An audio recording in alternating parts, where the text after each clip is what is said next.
Welcome to the School of the Lost Tribes. Your charity helps generate the lessons needed to seal the chosen before the destruction. One of the main reasons why some brothers and sisters do not gain the knowledge of the Most High is because of Proverbs 3:5-6. It says, "Trust in the Lord with all thine heart, lean not upon thine own understanding, and in all ways acknowledge him, and he shall direct thy paths." So when it says trust in the Lord with all thine heart, means that your whole spirit as a covenant creation, an Israelite, your directions is unto the Most High. Everything that you do, everything you focus on must be upon him in order for you to live the life that you're supposed to live. You're not intended to wander the earth like a pagan and create your own gods and look at the sun and grave a stone image. You're supposed to follow the law, statutes, and commandments that were left behind by your forefathers. So when it says lean not on your own understanding, we as people, once we wake up, we always like to try to relate to something we think is correct. But you have to practice getting out of that. Focus on the word, meditate, and ask the Most High to give you understanding. You can get it. But if you're arrogant and rebellious, the Most High will just drop you. And you'll notice none of your works, nothing blossoms and nothing blooms because you have an agenda. And in all thy ways, acknowledge him. Every day you get up, sometimes even when you have a situation, you got to call to the Most High and say, Most High, please. Most High, I need help today. Yahweh, I need help. I have no money. Yahweh, my daughter, my children are sick. Yahweh, I lost my job. Yahweh, Yahweh, Yahweh. Who else are you going to call to? That is who you must continually have a discussion with every single day. You got a toothache. Lord, I have a toothache. Help me.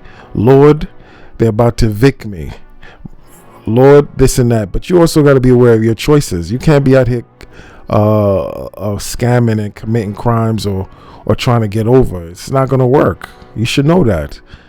You should know when you ask in certain favors of the Most High, you have to make sure it was out of your hands. And it's just something that you didn't see coming.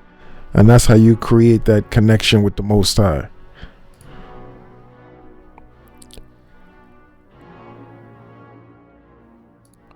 So even when you go to Philippians 4:6-7, be careful for nothing. Be in everything by prayer and supplication with thanksgiving. Let your requests be made known unto Yahweh. And then the peace of Yahweh, which passeth all understanding, shall keep your heart and mind through Yahushua. Right? So when it says be careful for nothing, don't live in constant anxiety and worry. You know what I'm saying? This is the wilderness. You got to get through it. You got to pray and fight that anxiety, especially if you're a brother. You can't live in anxiety. Women live in anxiety. You are not. The people of Israel are called to trust, not fear. You as Israelites must always trust. When you're around men that are always fearing everything, what do you think they're scared of? Who are they scared of? The only fear you should have is the Most High. The flesh and blood deteriorates. Yes, it can be destroyed by men, but the spirit cannot. It belongs to the Most High. But in everything, in prayer and supplication with thanksgiving, let your requests be made unto Yahweh. Instead of stressing and bringing everything with your stress, speak to the Most High in prayer and humility. Don't be running your mouth in random this, random that. He already knows what you need. Humble yourself, give thanks. This is the mindset of those who walk in the covenant as an Israelite. And the peace of Yahweh, which passeth all understanding. Yah's peace goes beyond what the mind can explain. Even in trouble, Israelites can dive deep into spiritual calmness. That's why he's here to comfort us. Dig deep and you'll find the Most High. Shalom.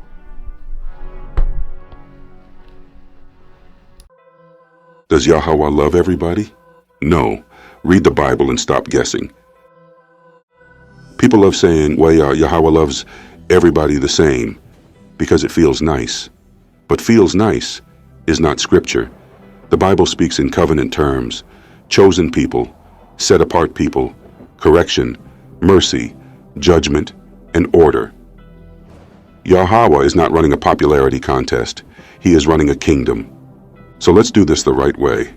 We will read what is written, then explain it in plain language. 1. Male 1 to 4. I loved Jacob, and I hated Esau. The burden of the word of the Lord to Israel by Malachi. Right away the message is addressed to Israel. This is covenant talk, family talk. I have loved you, saith the Lord. Yet ye say, Wherein hast thou loved us? Was not Esau Jacob's brother? Saith the Lord, Yet I loved Jacob. For dummies, Yahweh is saying, You want proof I loved you? Look at who I chose. Jacob is the covenant line. And I hated Esau, and laid his mountains and his heritage waste for the dragons of the wilderness. That word hated shocks people, because they want Yahweh to speak like a modern motivational speaker. But the Bible is speaking about covenant position and judgment, not sentimental slogans. Yahweh is showing that he chose Jacob for covenant inheritance, and he rejected Esau's claim to that covenant role.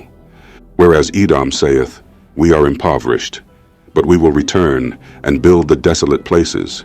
Thus saith the Lord of hosts, They shall build, but I will throw down.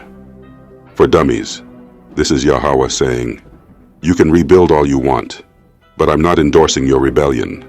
The point is not Yahweh is randomly mean.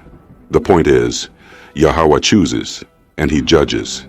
And they shall call them the border of wickedness, and the people against whom the Lord hath indignation forever. Strong words. The Bible is not shy about telling you that some paths lead to indignation, not applause. So from the start, the answer is already forming. Yahweh does not describe his relationship with all peoples as equal. He says plainly, I loved Jacob. 2. Rome 9:13. The apostle repeats the same point. As it is written, Jacob have I loved, but Esau have I hated. For dummies. The New Testament does not soften this. It quotes it. That means this isn't a one-off line people can pretend doesn't exist. Scripture is consistent. Yahweh has electing love, love tied to covenant purpose. Now here's the trap people fall into. They try to turn Yahweh into a love means I approve of everything, God. But biblical love is not that.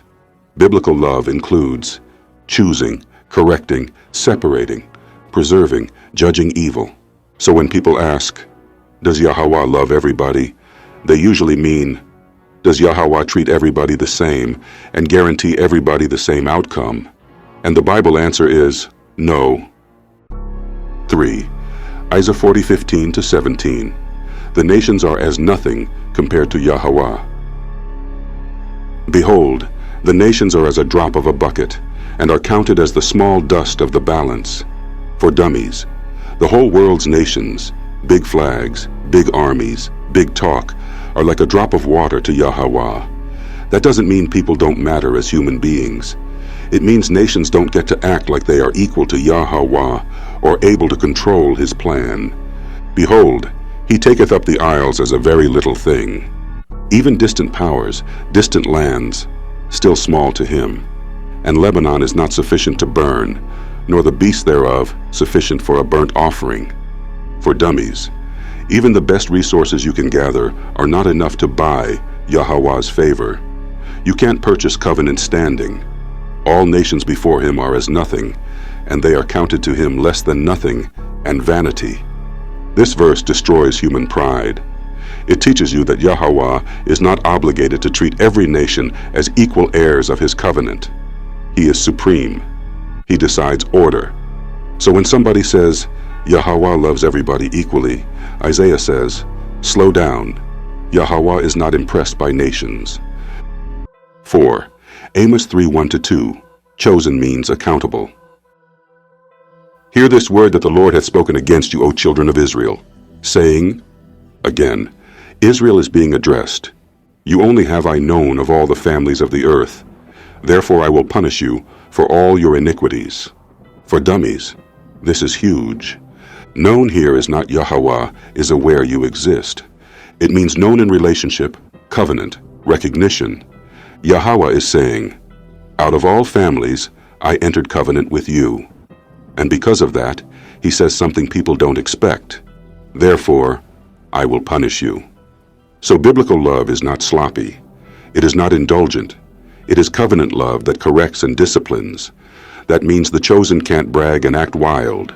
If anything, the chosen are held to a higher standard. This verse alone proves the everybody the same idea is false. Yahweh says he has a unique covenant relationship with Israel. 5. Doth 7:6, chosen, holy, set apart, above. For thou art an holy people unto the Lord thy God. The Lord thy God hath chosen thee to be a special people unto himself, above all people that are upon the face of the earth.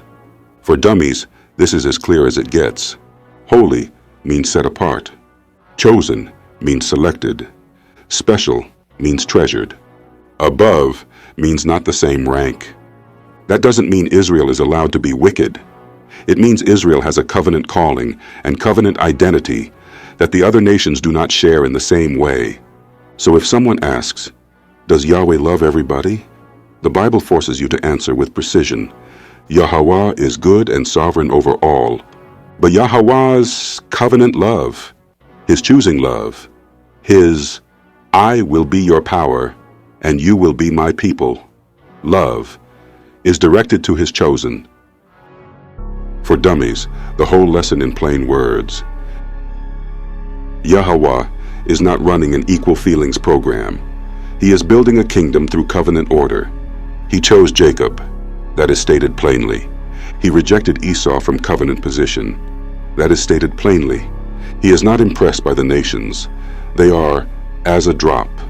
Israel is uniquely known and uniquely corrected. Israel is chosen and set above. Not because Israel is perfect, because Yahweh decided it. So no, the Bible does not teach Yahweh loves everybody the same way. It teaches Yahweh chooses, separates, corrects, and restores his people, and judges pride and wickedness.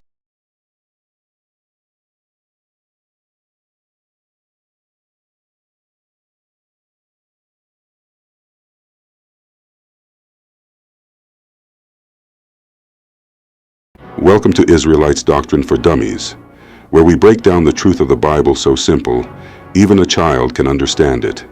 This class is not about religion, church traditions, or feel-good sermons. It's about the truth that was always meant for one people, the Israelites, the lost sheep of the house of Israel. We do this because of what God himself said in Hosea 4:6. My people are destroyed for lack of knowledge. Because thou hast rejected knowledge, I will also reject thee. Our people are scattered, confused, and destroyed because we don't know who we are, or what the Bible is really about. This series is here to fix that.